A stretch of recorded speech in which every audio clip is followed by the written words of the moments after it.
नमस्कार दोस्तों, मैं आपका गुरु, आपका शिक्षक डॉक्टर संजय सर आपका वंदन एवं अभिनंदन करते हैं भारत के सबसे बड़े online channel Unacademy UPSC Hindi पर। बच्चों तो सभी लोग रेडी हो जाइए, सभी तैयार हो जाइए बच्चों। आज आपकी बहुत ही इंपॉर्टेंट क्लास होने जा रही है वेनिशांग।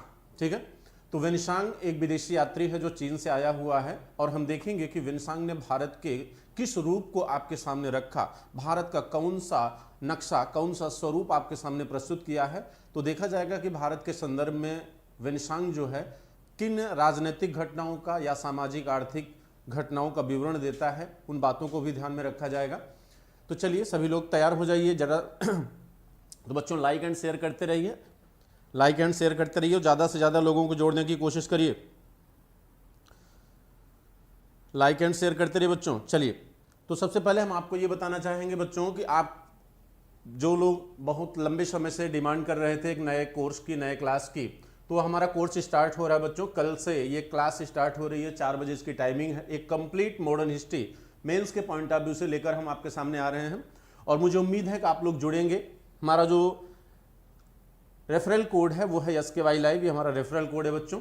तो ये कोर्स स्टार्ट हो रहा है, इससे जुड़ने के लिए आप क्या कर सकते हैं, ये हमारा एक्सपीरियंस है जो अभी तक हमने इस स्टडी लाइफ में या आपके टीचिंग लाइफ में अपने जो है अर्जित किया है वो आपके सामने दिख रहा है। ठीक है, अभी तक हमने इलाहाबाद यूनिवर्सिटी, दिल्ली यूनिवर्सिटी और आपके लगभग 4 से 5 वर्षों से हम जो है यूपीएससी जो कंपटीटर हैं उनके साथ काम कर रहे हैं। एक लंबा अनुभव है बच्चों, लगभग 12 वर्षों का। तो इसका लाभ आप ले सकते हैं। और आपको कैसे जुड़ना है क्लास से, तो इसके लिए मोबाइल ऐप लीजिए और उसमें आप प्ले स्टोर से आप जो है ऐप डाउनलोड करेंगे। ठीक है, तो आप जब भी जुड़ेंगे अनअकैडमी से तो आपको क्या बेनिफिट्स मिल सकता है। आपकी जो क्लास होगी वो बच्चों लाइव होगी, लाइव क्लासेस होंगी। लाइव क्लास में आपकी 3 दिन के बाद जो है आपकी डाउट क्लियरेंस किया जाएगा, जो आपके डाउट होंगे उसको क्लियर किया जाएगा, डाउट सेशन होगा। और साथ में जितने भी कोर्सेज आपके कंप्लीट होते रहेंगे उसके लिए जो है आपकी टेस्ट सीरीज रखी गई है ताकि आपका जो तैयारी है वो और बेहतर हो सके। और कैसे जुड़ना है उसके बारे में अगर आपको जानना है तो सबसे पहले आपको अपने मोबाइल में अनअकैडमी लर्निंग ऐप को डाउनलोड करना पड़ेगा। उसके बाद आपको जो है उसको इंस्टॉल करना है मोबाइल में। जब ये इंस्टॉल हो जाए तो इंस्टॉल करने के बाद बच्चों आपको थर्ड स्टेप में ये देखना है कि आपको अनअकैडमी प्लस को चूज करना है, अनअकैडमी प्लस को सेलेक्ट करना है। देन आफ्टर आपको अपना कोर्स सेलेक्ट करना है कि आप कौन सा कोर्स पढ़ना चाहते हैं। तो यूपीएससी CSC आपका कोर्स है और यहाँ पर कोर्स सेलेक्ट करने के बाद आप गेट सब्सक्रिप्शन पर जाएंगे और गेट सब्सक्रिप्शन के बाद जो है आपको आपके जो सब्सक्रिप्शन है वो ओपन हो जाएंगे कि आपको 2 ईयर का लेना है या 1 ईयर का लेना है या 6 मंथ या 3 मंथ, इस तरह से दिया गया है। तो आप प्रेफरेंस जो दें आप एक लंबी तैयारी के लिए दें, चूंकि आपकी कंप्लीट तैयारी हो सके बच्चों। और हमारा और आपका साथ जो है एक लंबा साथ रहेगा, तभी आपके अंदर की जितनी भी कमियां हैं, जितनी भी कमजोरियां हैं उसको हम बाहर निकाल सकेंगे। तो 1 ईयर का जो फी है वो 44,000 है और 2 ईयर का जो है 64,000 है। लेकिन अगर आप हमारे रेफरल कोड SKY लाइव हमारा रेफरल कोड है बच्चों, अगर आप इसका यूज करते हैं तो आपको 10% डिस्काउंट दिया जाएगा और 10% डिस्काउंट के बाद आपकी 1 ईयर की फीस जो होगी वो 39,600 होगी और 2 ईयर की फीस जो है वो 59,600 होगी। तो जल्द से जल्द जो है आप हमारे रेफरल कोड का यूज करिए, कोर्स से जुड़ने की कोशिश करिए बच्चों। एक अच्छा अगर वर्क करना है आपके साथ जो है तो यहाँ पर आपको क्लास से जुड़ना जरूरी है। ठीक है, फिर उसके बाद आपको अंतर दिखेगा। ये हमारा रेफरल कोड है जिसका यूज करके आप जो है 10% का डिस्काउंट ले सकते हैं। लेकिन इसके साथ एक सूचना हम और देंगे बच्चों, इधर 2-3 क्लासें हम स्पेशल क्लास लेकर आए हैं प्लस कोर्स पर ही। प्लस कोर्स पर स्पेशल क्लास आपकी है, बहुत ही इंपॉर्टेंट टॉपिक लेकर आए हैं और वो फ्री क्लासेस हैं। वो 2 बजे क्लासेस हैं, आज भी 2 बजे की क्लास थी, आप लोग जाकर वहाँ देख सकते हैं। और इसके साथ साथ जो है कल भी 2 बजे स्पेशल क्लास होगी और 4 बजे से ये बच्चों क्लास होगी, जो आपकी सब्सक्रिप्शन की क्लास होगी, ये 4 बजे से स्टार्ट होगी। तो स्पेशल क्लासें 2-3 दिन अभी रहेंगी लगातार, जो है आप वहाँ भी जुड़ सकते हैं और बड़ी मात्रा में जुड़ने की कोशिश करिए। ठीक है, क्योंकि वहाँ पर आप ये देख सकते हैं कि मेंस के पॉइंट ऑफ व्यू से हम किस तरह से आपको हैंडल करते हैं। वो चूंकि मेंस के टॉपिक हमने वहाँ पे रखा है और टॉपिक बहुत ही इंपॉर्टेंट है। और टॉपिक की जहाँ तक हम बात करें तो सेकंड वर्ल्ड वार से जुड़ी हुई भारतीय पॉलिटिक्स को रखा हूँ। फिर सेकंड वर्ल्ड वार का इकोनॉमिकल इफेक्ट क्या भारत पे पड़ा, ये दूसरा टॉपिक है। आपके इटली के एकीकरण को भी रखा हूं, ठीक है। और वर्ड हिस्ट्री के 2-3 टॉपिक हैं, तो वो भी क्लासेस बहुत इंपॉर्टेंट है, वहां भी आप स्पेशल कोर्स में जुड़ सकते हैं 2 बजे से। और 4 बजे से जो हमारी क्लास हो रही है उसके लिए आप लोग जरूर सब्सक्रिप्शन ले लीजिए। तो चलिए, आज का जो कोर्स है बच्चों, वो आपका आज का जो क्लास है वो है वेनसांग पर, ठीक है। तो चलिए सभी लोग तैयार हो जाइए और बहुत ही अच्छे से वेनसांग को कवर किया जाएगा। वेनसांग,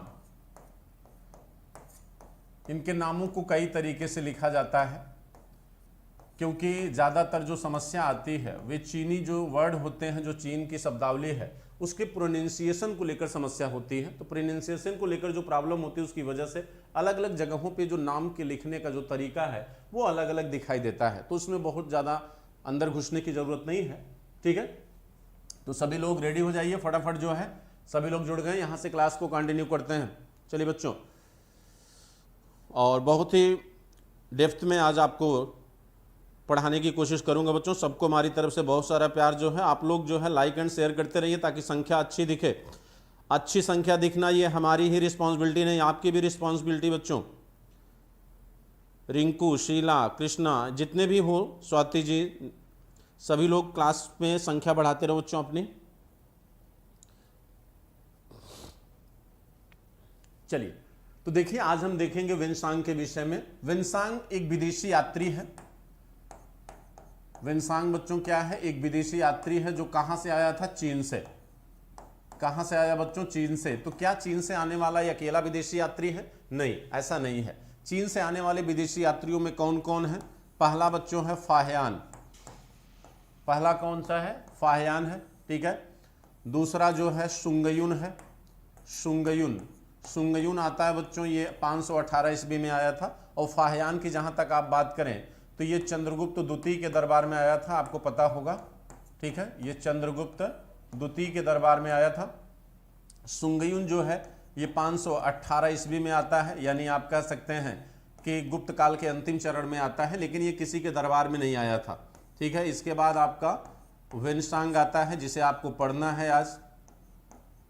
देखिए ये भी बहुत इंपॉर्टेंट है, ठीक। तो वेनसांग आपको जानते हैं हर्षवर्धन के दरबार में आता है।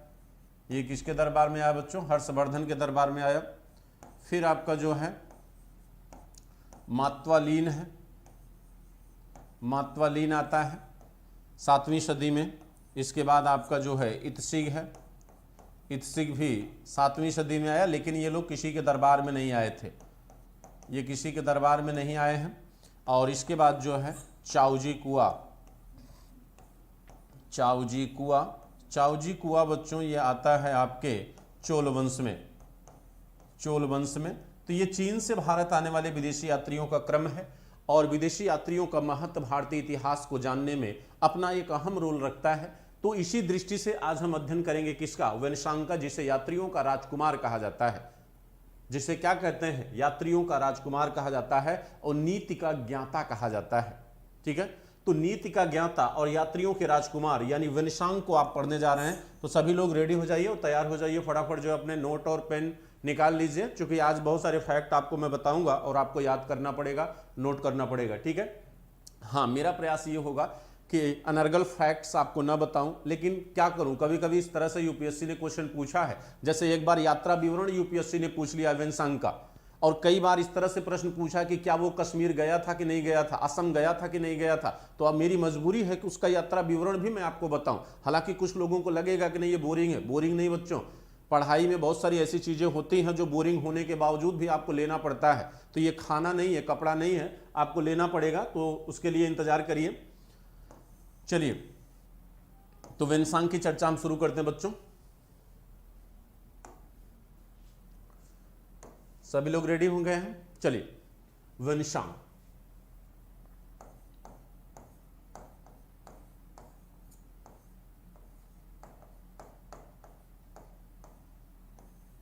तो अभी हमने बताया कि ये किसके दरबार में आया था बच्चों? ये आपके मध्यकाल में हर्षवर्धन के दरबार में ये आया था, ठीक। चलिए, कहा जाता है कि वेनसांग, इसका जन्म जो है, वेनसांग का जन्म बच्चों 600 ईस्वी में चीन के होनन प्रांत में, चीन के होनन प्रांत, ये होनन क्या है, ये प्रांत है बच्चों, होनन प्रांत में, होनन प्रांत में चिनलियू नामक ग्राम में हुआ था। चिनलियू, इसको स्थान कह सकते हो या ग्राम भी कह सकते हो, ठीक है। तो वेनशांग का जन्म 600 ईस्वी में चीन के होनन प्रांत में चिनलियू नामक ग्राम में हुआ था, ठीक है। ये तो रही इसके जन्म की बात। और जिस समय इसका जन्म हुआ था उस समय चीन में बच्चों सुई वंश का शासन था। यहां पर वंश किसका था, यानी सत्ता किस वंश की थी, सॉरी, यहां पर सत्ता बच्चों किसकी थी, सुई वंश। चीन में उस समय कौन सा वंश था, सुई वंश था। तो नाम को थोड़ा सा ध्यान में रखिएगा, हमसे बच्चों गलती हो जाती है। एक बात मैं आपको बता दूं अपने बारे में, कभी कभी आपको लगता होगा कि मात्रात्मक त्रुटि हो जाती है, ठीक है। तो वो बच्चों ऐसा नहीं है, वो इसलिए हो जाता है क्योंकि हमने लाइफ में थोड़ा सा दिमाग से हमने थोड़ा समस्या को झेला है। मुझे राइटर्स क्रैम्प है उंगलियों में, तो ज़्यादा फोकस मेरा होता है मैटर पे। तो कभी इसकी वजह से ये जो मात्रात्मक गलतियां होती कभी कभी वो हाथ की वजह से है, ठीक है। क्योंकि लाइफ में हमने बहुत स्ट्रगल किया है, तो वो उसी की वजह से है कि मैटर को बचाएं या मात्रा को बचाएं। तो ज़्यादा जो फोकस जो होता था पहले हाथ पे होता था, जिसकी वजह से मात्रात्मक गलतियां होने लगी हैं। तो वो ज़्यादा नहीं है, ठीक है, उसके चक्कर में मत रहिए आप लोग। जो है मेन चीज़ होना चाहिए आपके मैटर पर। चलिए, और चीन यहाँ हमने इसलिए कहा क्योंकि चीन की जो शब्दावली है, जो टर्मोलॉजी है, वो इस तरह से यूज होगी कि आप लोग ज़्यादा फोकस उस पर मत करिएगा कि नहीं ये थोड़ा सा नाम में ये है वो है, ठीक है। आप बस समझ लीजिए नाम ज़्यादातर 99% करेक्ट ही रहेगा, ठीक, कहीं कहीं ऐसा हो जाता है, ठीक। आइए देखते हैं। तो इस समय सुई वंश का यहाँ पर क्या है, शासन है चीन में। और कहा जाता है कि यह जब चीन में पैदा हुआ तो पैदा होने के बाद बच्चों चीन के लोयंग मठ में, चीन के लोयंग मठ में, चीन के लोयंग मठ में इसने बौद्ध धर्म के महायान शाखा, यानी महायान शिक्षा, बौद्ध धर्म की महायान शाखा की शिक्षा प्रारंभ किया, महायान शाखा की शिक्षा प्रारंभ किया। तो यह किस शाखा की शिक्षा लिया, महायान शाखा की। और कहा जाता कि लोयंग मठ में 13 वर्ष में यह बालक जो है पूरी बौद्ध शिक्षा, यानी जितनी भी शिक्षा की विशेषताएं वहां चीन में विद्यमान थी इस लोयंग मठ में, उसको ग्रहण कर लेता है, ठीक है। यानी अब इसे महसूस होने लगा कि नहीं, हमें और स्पेशलाइजेशन की ज़रूरत है, हमें और बेहतर एजुकेटर की ज़रूरत है, जिसके उद्देश्य से ये कहाँ पर आता है, भारत आता है, ठीक। क्योंकि भारत का जो नालंदा विश्वविद्यालय था बच्चों, उस समय बौद्ध शिक्षा के क्षेत्र में एक अंतरराष्ट्रीय ख्याति प्राप्त कर चुका था, ठीक है। तो ये बात वेनशांग को भी पता थी और इसी उद्देश्य से वेनशांग जो है भारत आने का निर्णय लेता है। लेकिन एक और पहलू ये है कि कुछ इतिहासकारों का ये कहना है कि सुई वंश में लोयंग मठ को ध्वस्त कर दिया गया था, ठीक है। आक्रमण के माध्यम से यह लोयंग मठ जो है ध्वस्त हो जाता है, जिसकी वजह से वेनशांग को भारत की तरफ आना पड़ा, ठीक है। तो जिसकी वजह से वेनशांग को भारत की तरफ आना पड़ा। तो ये दो कारण बताए जाते हैं, लेकिन ज्यादातर यही है कि वह शिक्षा के उद्देश्य से भारत आया था, ठीक। लेकिन अब प्रश्न यहाँ ये खड़ा हो जाता है कि क्या मैं आपको ये बताऊं कि वह किस रास्ते से होता हुआ भारत आया है, ठीक है। तो चलिए, लेकिन इसके पहले आप दो इसके उपाधियों को भी जान लीजिए कि इसे क्या कहते हैं। इसे यात्रियों का राजकुमार कहा जाता है बच्चों, इसे क्या कहा जाता है, यात्रियों का राजकुमार। इसे हम यात्रियों का राजकुमार कहते हैं, ये पहली टाइटल है। और दूसरा नीति का ज्ञाता, नीति का ज्ञाता, ये दोनों टाइटल किसके हैं। देखो, यात्रियों का राजकुमार एक यात्री और है बच्चों जो 12वीं सदी में आता है, ठीक है, जिसने पहली बार जनगणना भी किया था, उसको भी कहा गया है, ठीक। और यहां पर इनको भी कहा जा रहा है यात्रियों का राजकुमार, किसको, वेनशांग को। और नीति का ज्ञाता, दो नामों से संबोधित किया गया है वेनशांग को, ठीक। चलिए पहले हम इनका यात्रा विवरण देख लेते हैं। नहीं, पहले यात्रा विवरण नहीं, पहले कुछ और देखेंगे। पहले फैक्ट देख लेते हैं। ठीक है, देखिए कहा जाता है कि विनसांग भारत आया, और विनसांग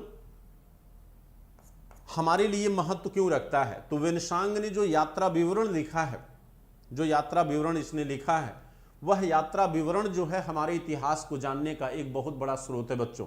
ठीक है, तो यात्रा विवरण जो इन्होंने लिखा है वह हमारे इतिहास को जानने का एक बहुत बड़ा क्या है, माध्यम है। ठीक, तो इनका जो यात्रा विवरण है उसे क्या नाम दिया गया। जो यात्रा विवरण इन्होंने लिखा, जो यात्रा विवरण इन्होंने लिखा बच्चों, उसका नाम क्या है, उसका नाम है सियुकी। सियुकी जो यात्रा विवरण है, उस यात्रा विवरण का नाम क्या है, सियुकी नाम है। और कहा जाता है कि इसी जो यात्रा विवरण है, देखो जो यात्रा विवरण है वो सियुकी है। इसे किसने लिखा, इसे वेनसांग ने लिखा है।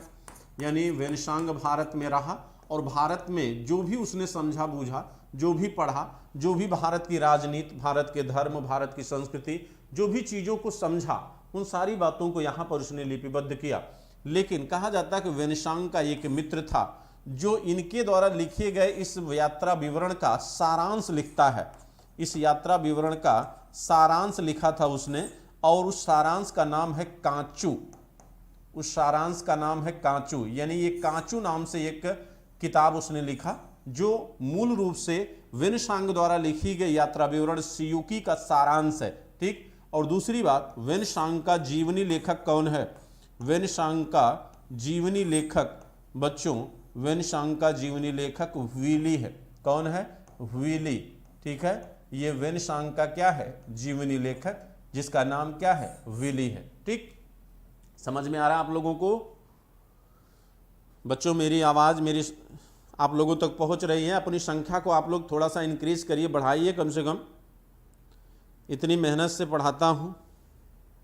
हाँ, ये सब पता है बच्चों, मैं अभी बता रहा हूं। कृष्ण कुमार जी, इसके 3 बड़े भाई थे, अभी मैं बात करता हूं उस पर। ठीक है, चलिए आगे बढ़ते हैं।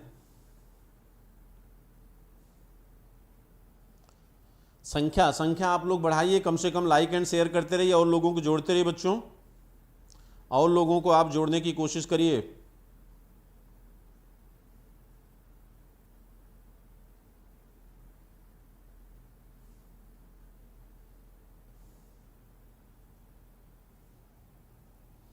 चलिए अब देखिए, तो ये जीवनी लेखक इनका कौन है, व्हीली।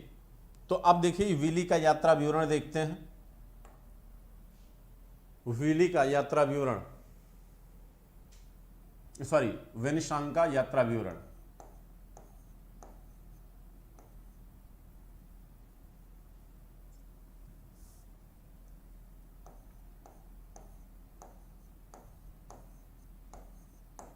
वेनसांग, हाँ एक बात आप ध्यान रखिएगा, जिस समय ये हिंदुस्तान आता है उस समय भारत का शासक कौन है बच्चों। तो भारत का शासक कौन है, हर्षवर्धन था, जिसके दरबार में आया था। लेकिन ये हर्षवर्धन को हर्षवर्धन नहीं कहता है, शिलादित्य कहता है। शिलादित्य, शीलभद्र, दोनों में अक्सर कंफ्यूजन हो जाता है। शीलभद्र नालंदा विश्वविद्यालय के क्या थे, शीलभद्र बच्चों नालंदा विश्वविद्यालय के कुलपति थे जिस समय ये आया है। और शिलादित्य ये किसको कहता है, हर्षवर्धन को कहता है। शक्रादित्य किसको कहता है, कुमारगुप्त को कहता है। तो ये नाम बड़े समानार्थक शब्दों टाइप के लगते हैं, तो आप इनको ध्यान रखना, इनमें अंतर क्या है।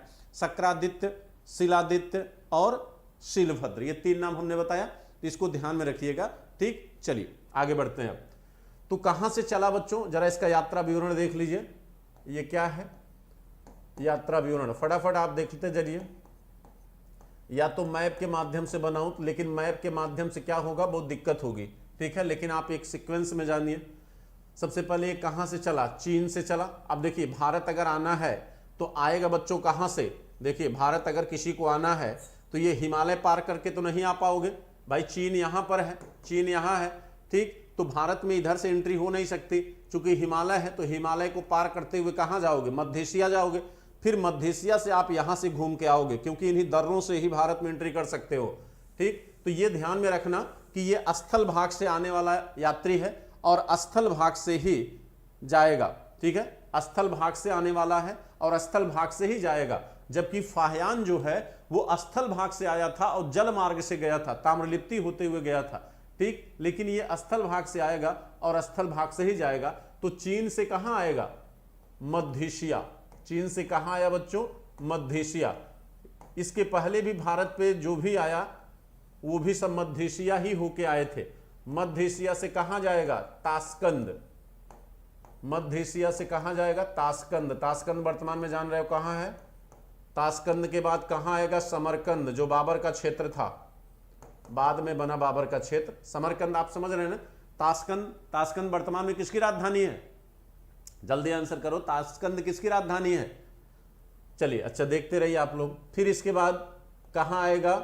फिर आया अफगानिस्तान, कंधार। कंधार के बाद बच्चों ये आता है कहां पर? पेशावर। पेशावर आता है। पेशावर के बाद ये जो है फिर पुनः गंधार जाता है। गंधार आप जान रहे हैं? गंधार बच्चों आपने देखा होगा, मामा शकुनी। मामा शकुनी कहाँ के थे? गंधार के थे। गांधार की राजकुमारी हुआ करती थी महाभारत में, धृतराष्ट्र की पत्नी गांधारी, उनका नाम क्या था? गांधारी था। तो थोड़ा सा याद करने की एक अपने में वो टेंडेंसी पैदा करिए कि कैसे याद किया जाए बच्चों। हमने भी बड़ी मेहनत करके इसको एक फार्मूले की तरह जो है इसको बनाया है, ठीक है। तो गांधार के बाद ये कहाँ जाता है? कश्मीर। एकदम ऊपर ऊपर चले गए। गांधार के बाद ये कहाँ जाता है? कश्मीर। यहीं पर ये बुद्ध के दांत को देखा था, ठीक है। कश्मीर के बाद ये आता है कहाँ पर? मथुरा। कश्मीर के बाद कहाँ आएगा? मथुरा। और आप जानते हैं कि मथुरा में उस समय बौद्ध मूर्तिकला फेमस थी बच्चों। बौद्ध मूर्तिकला मथुरा में क्या थी? फेमस हो चुकी थी, इसलिए कहा मथुरा गया था, क्योंकि वो बौद्ध धर्म से जुड़ी हुई कला का क्या था? एक महान केंद्र था, इसलिए मथुरा गया था। फिर कहा जाता है कि मथुरा से ये आगे बढ़ता है उत्तर प्रदेश की तरफ। तो मथुरा से नहीं, सॉरी, मथुरा से ये वापस कहाँ गया? थानेश्वर जाता है, ठीक। थानेश्वर, जहां जो राजधानी थी उस समय किसकी? हर्षवर्धन की, ठीक। लेकिन यहां पर वो हर्षवर्धन से मिला नहीं है, ये ध्यान रखिएगा। हर्षवर्धन से यहां उसकी मुलाकात नहीं होगी। या थानेश्वर जाता तो है लेकिन हर्षवर्धन से मिला नहीं है, ठीक। थानेश्वर इसके बाद गया। थानेश्वर जाने के बाद ये उत्तर प्रदेश की तरफ आएगा। थानेश्वर के बाद ये आता है अहिच्छत्र। कहाँ आता है? अहिच्छत्र। अहिच्छत्र किसे कहते हो बच्चों? ये आपका जो बरेली बदायूं का क्षेत्र है, इसी को अहिच्छत्र कहा जाता है। अहिच्छत्र के बाद ये आता है कहाँ पर? कन्नौज। अहिच्छत्र के बाद कहाँ आया? कन्नौज। और कन्नौज कौन? कन्नौज क्या था बच्चों? राजश्री का पति, कन्नौज का ग्रहवर्मा। ग्रहवर्मा यहाँ का शासक था। मौखरी वंश का सत्ता थी यहाँ पे, ठीक। मौखरियों की सत्ता थी। मौखरी नरेश से ही हर्षवर्धन ने अपनी बहन का विवाह किया था, जिसकी हत्या परवर्ती गुप्त शासकों ने गौड़ नरेश शशांक के साथ मिलकर किया। बाद में यह कन्नौज भी किसके अधीन चला जाता है? हर्ष के अधीन चला जाता है, ठीक है। तो ये कहाँ आता है? कन्नौज। कन्नौज से ये अयोध्या गया। कहाँ गया? कन्नौज से अयोध्या। कन्नौज से अयोध्या गया। अयोध्या से प्रयाग। प्रयाग देखिए, यहाँ महामोक्ष परिषद में अभी भाग नहीं लेगा, अभी दोबारा फिर प्रयाग आएगा। ये 2 बार प्रयाग आता है। कन्नौज भी 2 बार गया है और प्रयाग भी 2 बार आता है बच्चों, ये ध्यान रखिएगा, ठीक है। तो कुछ ऐसे स्थान होंगे जिसको हम इंडिकेट करेंगे, या आप इसमें खुद ही देख लेंगे कि कहाँ कहाँ वो 2 बार गया है, ठीक है। प्रयाग के बाद कौशाम्बी जाएगा। कौशाम्बी भी बौद्ध स्थल था। कौशाम्बी भी क्या था भाई? यहाँ पर भी बहुत सारी बौद्ध मूर्तियां पाई गई हैं। तो ये यहाँ से जाएगा कौशाम्बी। कौशाम्बी से ये जाता है कुशीनगर। कुशीनगर आप जान रहे हैं बुद्ध का एक महत्वपूर्ण स्थल है। कौशाम्बी से यहां से आएगा कौशाम्बी। कौशाम्बी, कौशाम्बी से जाएगा कुशीनगर। कुशीनगर क्या है? एक बौद्ध धर्म स्थल है, ठीक। यहां पर बुद्ध को क्या मिला था बच्चों? महापरिनिर्वाण, ठीक। और यहां से जाएगा वो कहां? काशी। काशी, इसे आप सारनाथ भी कह सकते हैं, सारनाथ अलग नहीं, इसको काशी कहिए। काशी से एक मिनट, चीन, मध्य एशिया, ताशकंद, समरकंद, कंधार, पेशावर, गंधार, कश्मीर, मथुरा, ठीक है। हाँ, काशी से जाता है वो वैशाली, ठीक है, काशी से कहाँ जाएगा, वैशाली। और वैशाली के बारे में आप जानते हैं, वैशाली जो है यह जैन और बौद्ध दोनों धर्मों का केंद्र माना जाता है। बहुत इंपॉर्टेंट बात बता रहा हूं आपको, वैशाली जो बच्चों है ये बौद्ध और जैन दोनों धर्मों का केंद्र माना जाता है। और वैशाली के बाद ये जाएगा, वैशाली के बाद, हाँ, वैशाली के बाद ये जाता है पाटलिपुत्र। वैशाली के बाद पाटलिपुत्र,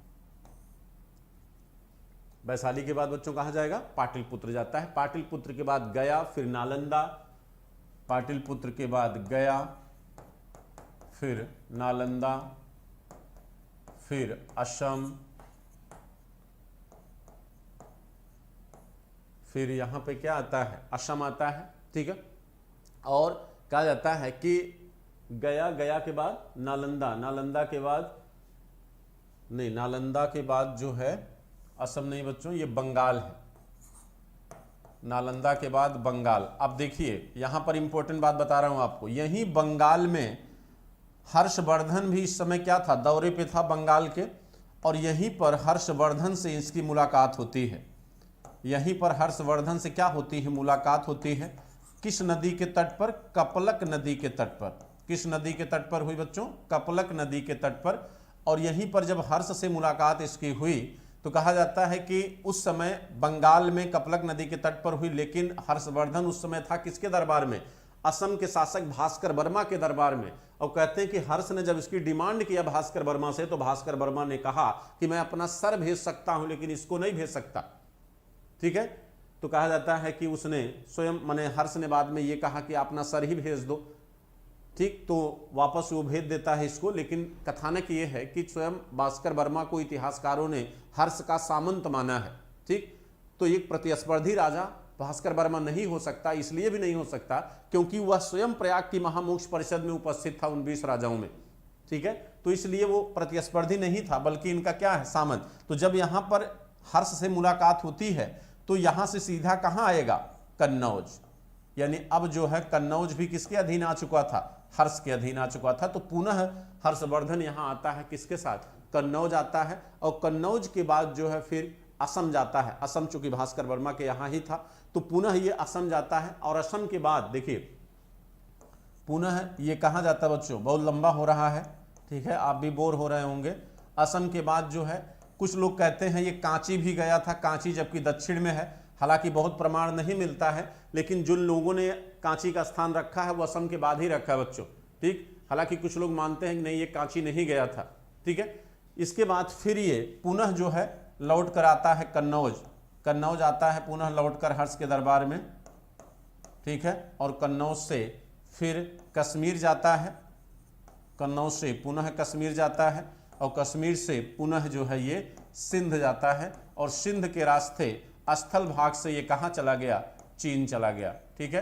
तो ये रहा रूट जो है, आप जो है बना लो बच्चों इसको, ठीक है। बड़ी मेहनत से हमने तैयार किया था। समझ में आया कि नहीं समझ में आया? संख्या बढ़ाओ, आप लोग कम से कम 60 के ऊपर होने चाहिए, कम से कम 60 के ऊपर होना चाहिए बच्चा।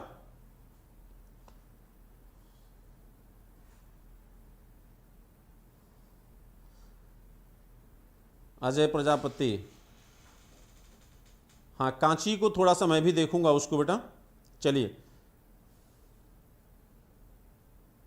इसमें कोई डाउट हो तो बताओ आप लोग, जो है अपनी संख्या को आप लोग बढ़ाते रहिए जो है। चलिए लाइक एंड शेयर करते रहिए। ये रहा हर्षवर्धन की बच्चों विदेश, सॉरी, हर्षवर्धन का यात्रा विवरण। तो शुरुआत उसने किया कहां से, चीन से।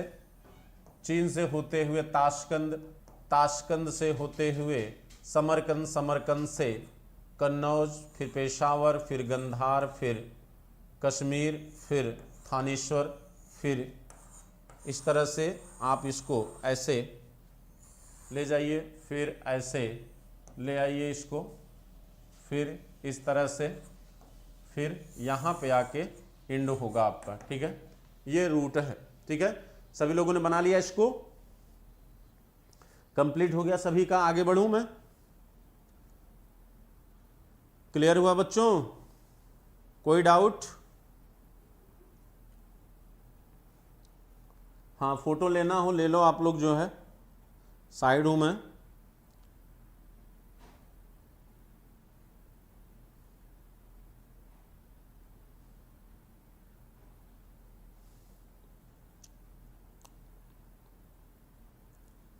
चलिए आगे बढ़ते हैं अब, ठीक है। चलिए बच्चों देखिए, ठीक है, आगे बढ़ूं मैं अब देखते हैं। अब बात हम करते हैं कि हर्षवर्धन के दरबार में आता है तो इसने अपने ग्रंथ में भारत के विषय में क्या बताता है। यात्रा विवरण की हम बात करें तो इसने क्या यात्रा विवरण दिया, उसके बारे में चर्चा करते हैं। और एक आप लोगों से शिकायत यह है कि आप लोग कोई भी कमेंट बॉक्स में कमेंट नहीं करता है कि क्या फील होता है आपको, क्या लगता है, क्या हमको और आपको सुधार करना चाहिए आपको पढ़ाने के लिए या आपको बेहतर देने के लिए। कम से कम आप कमेंट तो किया करिए। कोई बच्चा कमेंट नहीं करता है। इसको मुश्किल से मुझे लगता है कि जो अभी लाइव नहीं है वो बच्चे कमेंट करते हैं बाद में पढ़ने के बाद। आप लोग उसमें से कमेंट करने वाले नहीं हो, ठीक है। तो आप लोगों से रिक्वेस्ट है कि कम से कम आप जिस गुरु से जुड़े हो, एक लंबे समय से हम और आप जुड़े हुए हैं, तो कम से कम आप कमेंट तो किया करिए कि मैं कैसा पढ़ा रहा हूं या क्या और सुधार होना चाहिए, क्या और आपके लिए जरूरी है, ठीक है। सुधार एक प्रक्रिया है बच्चों जो हमेशा अनवरत चलनी चाहिए, हमारे में भी आप में भी। तो कम से कम आप कमेंट जरूर किया करिए ताकि हम जान सकें, ठीक है, कि कैसा है, क्या सुधार है, ठीक है। चलिए, तो यात्रा विवरण इनका जो मिला है वो किस ग्रंथ में बच्चों? सीयूकी, ठीक है। जो सीयूकी ग्रंथ है ये यात्रा विवरण है किसका? वेनशांग का। और इस सीयूकी से भारत की राजनीति, अर्थव्यवस्था, भारत की राजनीति, अर्थव्यवस्था, धर्म एवं कला,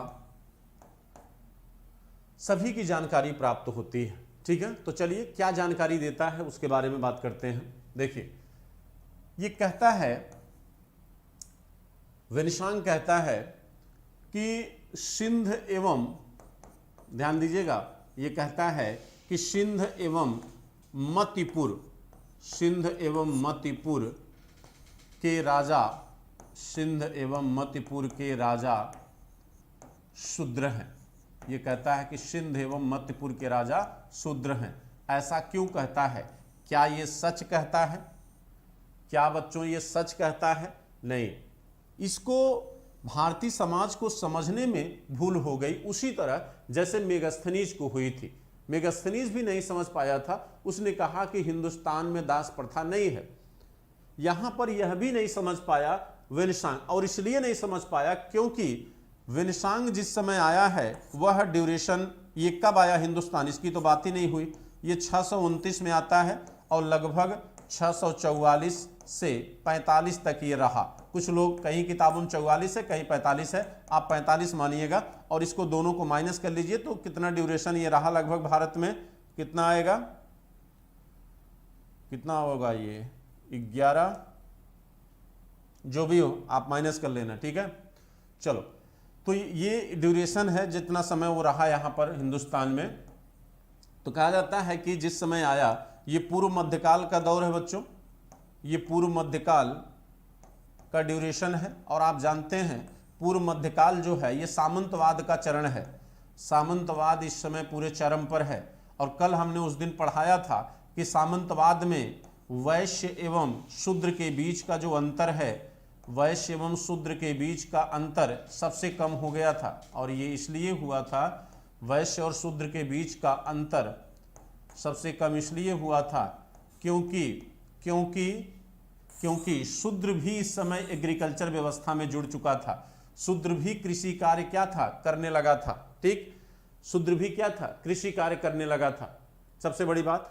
तो यहां पर कहा जाता है कि शूद्र का जो सामाजिक स्तर था वो उठ चुका है। शूद्रों का जो सामाजिक स्तर है बच्चों वो उठ चुका है। और दूसरी बात, तो ये बात वेनशांग भी कहता है, वेनशांग भी कहता है कि शूद्र क्या थे, किसान थे, शूद्र किसान थे। ये कहता है कि शूद्र क्या थे, किसान थे।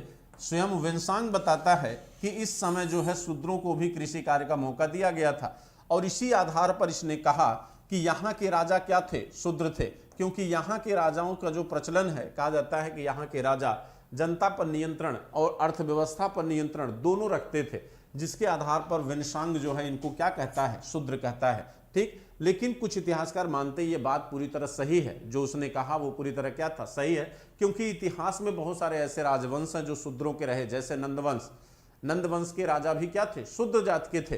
तो यहां भी संभावना है ये सिंध और मध्यपुर के राजा को क्या कहता है, शूद्र कहता है, और साथ साथ ये भी बताता है कि शूद्र क्या थे, कृषि कार्य किया करते थे। ठीक है, ये विवरण ये देता है। इसके बाद ये वेनसांग के बारे में, सॉरी, हर्षवर्धन के बारे में कहता है कि हर्षवर्धन एक उदार राजा है। ये कहता है कि हर्षवर्धन यानी शिलादित्य के बारे में कहता है कि शिलादित्य क्या है, एक शिलादित्य को एक उदार राजा बताता है, और कहता है कि इस समय जो दंड विधान थे वो बेहद क्या थे, सरल थे। दंड विधान क्या थे, आसान थे, सरल थे। ठीक, हाँ, कहा जाता है कि वेनसांग जिस समय भारत में आया तो राजनीति के बारे में बहुत सारा डिटेल बातें तो वो नहीं करता है, बहुत कम बातें वो राजनीति के विषय में किया है, लेकिन ज़्यादातर बातें उसने जो किया वो धर्म और शिक्षा के बारे में किया। धर्म और शिक्षा, नालंदा के बारे में एक बृहद विवरण वो देता है। तो क्या बताता है, जरा उसके बारे में भी चर्चा कर लेते हैं। कहा जाता है कि सबसे पहले तो ये थानेश्वर गया, और थानेश्वर जाने के बाद वहाँ पर ये जयगुप्त को अपना गुरु बनाता है। जयगुप्त को क्या बनाया, गुरु बनाया। ठीक है, जयगुप्त को ये गुरु बनाता है। इसके बाद ये चला आता है कहाँ, कुछ समय तक यहाँ पर ये गुरु रहा, माने इनके संरक्षण में शिक्षा लिया। फिर इनको छोड़ के कहाँ आ गया, नालंदा आ गया। फिर इनको छोड़ के नालंदा आया। नालंदा जिस समय आया उस समय बच्चों शीलभद्र जो है क्या थे, कुलपति थे। शीलभद्र क्या थे, कुलपति थे। कहा जाता है कि यह शीलभद्र के चरणों में ही शिक्षा प्राप्त किया था, यानी ये व्यक्तिगत भी गुरु थे, और शीलभद्र को सर्वज्ञ कहता है। सर्वज्ञ माने सभी चीजों का ज्ञाता कहता है। और नालंदा के भवनों का भी ये विवरण देता है, और कहता है कि यहाँ पर जो भवन है वो 300 हैं, 300 कक्षाएं बताता है, 300 कक्षाएं बताता है, और कहता है कि 8500 विद्यार्थी हैं, 8500 विद्यार्थी हैं। जबकि हमने कल जो बताया था वो 10,000 बताया था, तो 10,000 मान के चलिएगा। ठीक, क्योंकि ये वेनसांग का विवरण जो है अलग अलग लोग अलग अलग बातें बताते हैं, ये भी सही है। ठीक, और ये कहता है कि 1510 क्या हैं, शिक्षक। 1510 क्या हैं, शिक्षक हैं। ठीक, और कहता है कि शिक्षक और छात्र का जो अनुपात है वो 5:1 था, यानी 5 छात्रों पर 1 शिक्षक होता था। और आज आपकी जो शिक्षा पद्धति है बच्चों, आपकी शिक्षा पद्धति वर्तमान में 40 अध्यापकों पर 1 शिक्षक की होती है। ठीक, जबकि उस समय नालंदा में 5 विद्यार्थियों पर 1 शिक्षक होता था। तो आप कल्पना करिए कि उस समय की शिक्षा व्यवस्था आज से कितना बेहतर रही होगी, आज से कितना बेहतर उस समय की शिक्षा व्यवस्था रही होगी। आप इस बात को सोच सकते हैं बच्चों। तो नालंदा के बारे में, नालंदा की शिक्षा के बारे में वो बृहद विवरण देता है, और कहता है कि यहाँ पर कुल 18 विषयों की शिक्षा दी जाती थी। वो बताता है कि यहाँ पर कुल 18 विषयों की शिक्षा दी जाती थी, और इसकी ओरिजिन, इसकी शुरुआत वो बताता है किससे हुई है, सक्रादित्य से हुई है। सक्रादित्य से हुई। सक्रादित्य माने कौन, सक्रादित्य मतलब कुमारगुप्त, लेकिन आगे वो कहता है कि शिलादित्य जो है बेहद उदार राजा था, और शिलादित्य ने इसके संचालन के लिए 100 गांवों को क्या किया था, दान किया था। तो शिलादित्य वो किसको कहता है, शिलादित्य बच्चों वो कहता है किसको, वो कहता है हर्षवर्धन को कहता है। ठीक है, तो शिलादित्य वो किसे कहता है, हर्षवर्धन को कहता है। पानी देता हूं, इसको बंद करो। तो यहां पर शिलादित्य वो किसको कहता है, हर्षवर्धन को कहता है। ठीक, अब देखिए ये तो है नालंदा के बारे में। तो नालंदा के बारे में आप बहुत पढ़ चुके हो, यहाँ फिर से पढ़ाने का कोई मतलब नहीं है, फिर बार बार चीज़ें वही रिपीट करने का, आप भी इरिटेट होंगे। ठीक है, कुछ नई बातें करते हैं कि नया क्या इसने बताया। ठीक है, अब देखिए कहा जाता है कि हर्षवर्धन बच्चों, हर्षवर्धन ने भारत का सामाजिक विवरण भी अपने इस ग्रंथ में दिया है।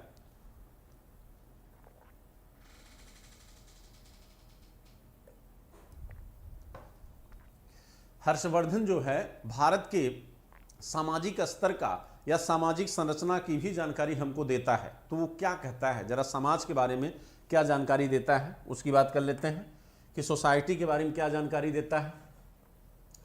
देखिए वो देखिए कहा जाता है कि भारत के समाज के संदर्भ में वो कहता है कि यहाँ पर पहली बात तो पूरा भारत लगभग वो घूमा था, पूरा भारत लगभग घूमा। तो जब वो भारत भ्रमण किया जब बच्चों, तो वह चीजों को जो महसूस किया, लोगों के बीच जाकर जिस व्यवहार को उसने महसूस किया, उसी व्यवहार को उसने पूरी तरह यहां दिखाया है। वो जैसे कश्मीर जाता है तो कश्मीर के लोगों को किस तरह का बताता है, असम जाता है तो असम के लोगों के किस व्यवहार को बताता है। तो इस तरह से देखिए तो किन किन क्षेत्रों के लोगों को किस तरह की उपाधि देता है। तो ये देखिए भौगोलिक आधार पर वह आपके नेचर को बताने की कोशिश किया। कश्मीर जब वो गया तो कश्मीर के लोगों को उसने क्या कहा, कश्मीर के लोगों को वो कायर कहता है, कायर कहता है, डरपोक कहता है। कश्मीर के लोगों को वो कायर और डरपोक कहता है। लेकिन जब भास्कर वर्मा के दरबार में गया असम, जब ये असम जाता है तो असम के लोगों को, तो ये असम के लोगों को बच्चों ईमानदार कहता है। क्या कहता है, ईमानदार कहता है। असम के लोगों को कहता है कि यहाँ के लोग जो है बहुत ईमानदार और नैतिक थे। ठीक, तो असम के लोगों को क्या कहता है, ईमानदार कहता है। जस्ट उसी के बगल बंगाल, बंगाल के लोगों के बारे में ये कहता है कि यहाँ के लोग जो है विद्वानों की बड़ी कद्र किया करते थे। बंगाल के बारे में कहता है कि यहाँ के लोग, लंबा नहीं लिखेंगे, ऐसे लिखिए, ईमानदारों का सम्मान करने वाले। बंगाल के लोगों को क्या कहता है, ईमानदारों का सम्मान करने वाले। वो बंगाल के बारे में कहता है कि यहाँ के लोग ईमानदारों का क्या करते थे, ईमानदारों का सम्मान करते थे। ठीक, और महाराष्ट्र के बारे में कहता है, महाराष्ट्र के बारे में कहता है, ठीक है, यहाँ के लोगों को वो घमंडी कहता है। यहाँ के लोगों को क्या कहता है, घमंडी कहता है। ठीक, हालांकि महाराष्ट्र से उसका बड़ा प्रत्यक्ष संबंध नहीं रहा बच्चों। ठीक है, ठीक, और उड़ीसा के लोगों को उग्र कहता है। उड़ीसा के लोगों को क्या कहता है, उग्र कहता है। तो ये भौगोलिक आधार पर उसने भारतीयों के नेचर को बताया है कि अलग अलग क्षेत्रों में अलग अलग नेचर के लोग निवास करते थे। ठीक, लेकिन इसको हम बहुत एथेंटिक नहीं मान सकते। इसलिए नहीं मान सकते बच्चों क्योंकि ये व्यक्तिगत व्यवहार किसी वर्ग विशेष का नहीं हो सकता। एक ही वर्ग में हो सकता है कि ये सारे नेचर आपको मिल जाए। तो ये यहाँ पर दिखता है कि वेनसांग भारतीय समाज को पूरी तरह समझ नहीं पाया, जैसे मेगास्थनीज नहीं समझ पाया था। भाई कोई भी विदेशी इतने जल्दी किसी भी समाज की गहराई को नहीं जान सकता है। भाई जिस परंपरा को हम सदियों से लेकर चल रहे हैं, आप एकाएक उस चीज को नहीं समझ सकते हैं। ठीक, तो ये चीज यहाँ पर दिखती है। इसके बाद वो क्या कहता है, इसके बाद वो कहता है कि भारतीय समाज में अस्पृश्यता, वो कहता है कि भारतीय समाज में अस्पृश्यता विद्यमान थी। और अस्पृश्यता मतलब होता बच्चों छुआछूत। अस्पृश्यता माने क्या होता है, छुआछूत। और इसके लिए वो कहता है कि यहाँ पर कुछ अस्पृश्य जातियां होती थी जो नगर के बाहर रहती थी, जैसे चांडाल, जैसे चांडाल, चांडाल, जैसे चांडाल, जैसे स्वापक, स्वापक, और एक होते थे जो चमड़ा निकालते थे जानवरों का, जिनको कहते हैं आप डोम। ये जानवरों के चमड़े निकालते थे, ये नगर के बाहर रहते। वो कहता है कि समाज में अस्पृश्यता जो है अपने चरम पर थी। और कुछ ऐसी जातियां भी थी जो समाज की क्या होती थी, बाहर होती थी, यानी गांव से बाहर होती थी। वो अशुभ मानी जाती थी, लोग उनको अपने सामने नहीं पड़ने देते थे। ठीक है, और इसके साथ वो कहता है कि समाज में अंतरजातीय विवाह प्रतिबंधित था। वो कहता है कि अंतरजातीय विवाह जो है क्या था, प्रतिबंधित था। अंतरजातीय विवाह प्रतिबंधित है, अंतरजातीय विवाह प्रतिबंधित था। लेकिन आगे वो कहता है कि समाज में सती प्रथा, समाज में सती प्रथा और बाल विवाह का प्रचलन था। तो ये तो बात हमें पुरातत्व से भी पता चलती है, क्योंकि आपको पता है कि हर्ष की माँ जो थी, हर्ष की जो माँ थी, कहा जाता है कि हर्ष के पिता प्रभाकर वर्धन के मरने के बाद इनकी माँ यशोमती भी सती हो गई थी, और इनके जीजा लगेंगे या जो इनकी बहन थी जो भाग्यश्री, उनके पति ग्रहवर्मा के मरने के बाद इनकी बहन भी क्या हुई थी, चिता पर चढ़ने जा रही थी या चिता पर बैठने जा रही थी जब इन्होंने अपनी बहन को बिंद के जंगलों में प्राप्त किया था। तो दो हमें ऐसे प्रमाण मिल जाते हैं जिसके आधार पर आप कह सकते हैं कि नहीं, इस समय जो है सती प्रथा का प्रचलन था। और जस्ट इसके पहले देखिए गुप्त काल आता है, वर्धन वंश के पहले, वहाँ भी आपको एक अभिलेखी प्रमाण मिल जाता है, एरण अभिलेख। उस एरण अभिलेख में भी आपको सती प्रथा के प्रमाण मिल जाते हैं। इसके साथ साथ वो बहुविवाह की भी बात करता है। बहुविवाह यानी एक व्यक्ति जो है एक से अधिक विवाह भी कर सकता था। वो कहता है कि एक व्यक्ति जो है एक से अधिक विवाह भी कर सकता था। तो ये जो विवरण उसने दिया बच्चों, ये समाज के बारे में देता है। ठीक, ये सामाजिक विवरण है, वेनिसांग के द्वारा दिया गया। तो आप इन सारी चीज़ों को नोट कर लीजिए कि वो क्या क्या जानकारी देता है। ठीक, वो कहता है कि अंतरजाति विवाह क्या था, प्रतिबंधित था। सामान्यतः लोग जो है स्वजाति विवाह करते थे, अपने ही जाति और गोत्र में विवाह की परंपरा का प्रचलन था। अंतरजाति विवाह क्या थे, प्रतिबंधित थे, लेकिन प्रतिबंधित आज भी हैं, और आज भी कहीं न कहीं जो है अपवाद इसका दिखता है। ठीक, और ये अपवाद कहीं न कहीं बच्चों बढ़ ही रहा है जैसे जैसे आपका एजुकेशन लेवल बढ़ता जाएगा, और इस तरह की रूढ़िवादी परंपराएं कहीं न कहीं क्या होगी, टूटती जाएंगी। ठीक, तो उस समय भी एक्सेप्शन रहा होगा, क्योंकि प्रेम जो है न जाति देखता है न समाज देखता है। ठीक, चलिए आगे बढ़ते हैं। अब हम आते हैं कि वर्धन वंश में जब ये आया, हर्षवर्धन के बारे में क्या बातें करता है। तो हर्षवर्धन के बारे में जो बातें इसने किया उसके बारे में जानकारी हम करते हैं बच्चों। देखिए, कहा जाता है वेनिसांग जो है, वेनिसांग हर्षवर्धन के उदारता, उसकी दानशीलता आदि का विवरण देता है। ठीक, ये हर्षवर्धन को बेहद दानशील और बेहद उदार बताता है। लेकिन हाँ, एक चीज़ ये भी जानिए बच्चों, कहा जाता है कि वेनिसांग बौद्ध धर्मावलंबी था। बौद्ध धर्म में महायान शाखा को मानने वाला व्यक्ति है। ठीक, लेकिन कहा जाता कि अन्य धर्मों का विरोधी था, कटु आलोचक था।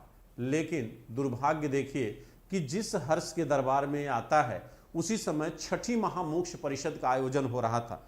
ठीक, तो आपको पता है, जैसे आप लोग पढ़े भी होंगे सामान्य किताबों में जो है, कि प्रयाग और कन्नौज इन दोनों जगहों पे उसने क्या किया था, महामोक्ष परिषद और सभा का आयोजन किया था।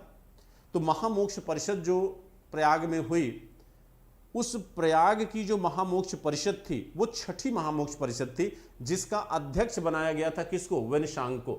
यानी प्रयाग में महामोक्ष परिषद होती थी, महामोक्ष परिषद होती थी।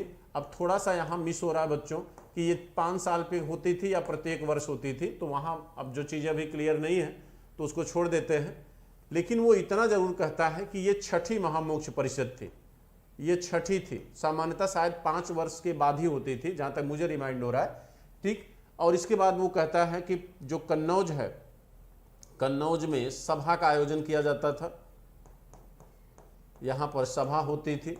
तो ये जो छठी महामोक्ष परिषद थी, वो कहता है कि इस महामोक्ष परिषद में कुल 20 राजा उपस्थित हुए थे। ठीक, और ये राजा नहीं बल्कि क्या थे, सामंत थे। ये राजा नहीं बल्कि क्या थे, सामंत थे।